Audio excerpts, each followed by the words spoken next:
I thought you were absolutely riveting, sincerely, in Minority Report. Oh, thank you. Steven Spielberg opus. This was my first movie. Seriously? After Steven Spielberg, interesting story, he came and saw me in this Broadway show called Contact at Lincoln Center. Uh-huh. Tony Award-winning show. Really? 2000. Ah, yes. Pre-9/11. Right.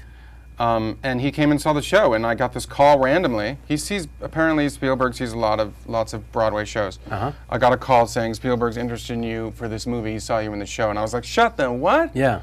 And, 3 months later, I'm in See this... how easy it is not to swear? Yeah, by the way? I can do it, I know. That was a lot But funnier. Come on, I just Shut the wanted what? to... Shut the who the hell? Yeah, that was... So anyways. So, and 4 months later, I'm standing next to... I'm meeting Tom Cruise and Spielberg for the first time on my first day, and this was my first movie. That's fantastic. And when you meet these guys, they're just like movie geeks. Spielberg just talks about movies. Yeah. No, they're both very, very He tells nerdy. me, I talked to Spielberg about the Holocaust. Yeah. I talked to him about his first job on a Cassavetes movie. Yeah. Shadows. Is that right? Yeah, as like an intern. I found Tom Cruise to be absolutely endearing in kind of a nerdy way, Totally. in the sense that he's so normal. It's unnerving. Yeah. How normal. Someone said to me, before I got on the set, they were like, you're going to have to sign a piece of paper where you're not allowed to look at him in the face. I was like, wait, I'm acting with him. What am I supposed to do? A complete opposite. He was the nicest guy. That's a great thing. We should shoot that as a, I as a don't little understand. comedy video. Someone literally you can't look him in the face, and then we have to do a scene together. And then you just have to be like, we have to shoot that.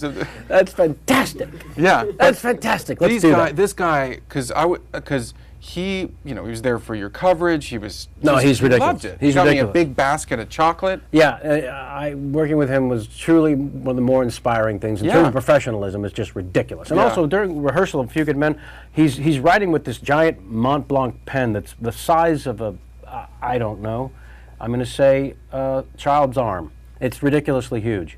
And Demi and I are busting his chops. Now I'm dropping the names. And we're giving him a little grief about the size of this pen. And he goes, no, check it out. It's crazy balanced and right with it. So I'm writing with literally I found myself saying, Jesus, that really is fabulous. Yeah. And falling in love with how it's just so stupid. Confidence. 3 days later, knock on my trailer door. Here, Tom wants you to have this. Open it up, it's one of those pens. To him, it's probably a quarter. I don't even know how much it cost. It was crazy expensive. Oh my God! So now I realize this is going to go on the mantle. I'm never going to use the pen. Right. This is the pen from Tom Cruise. I can't use this.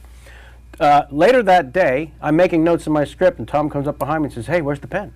I said, "Tom, it's on my mantle. I'm not going to use it." No, you got to use it, buddy. Okay, I will. I'll try. But Tom, understand, it's from you.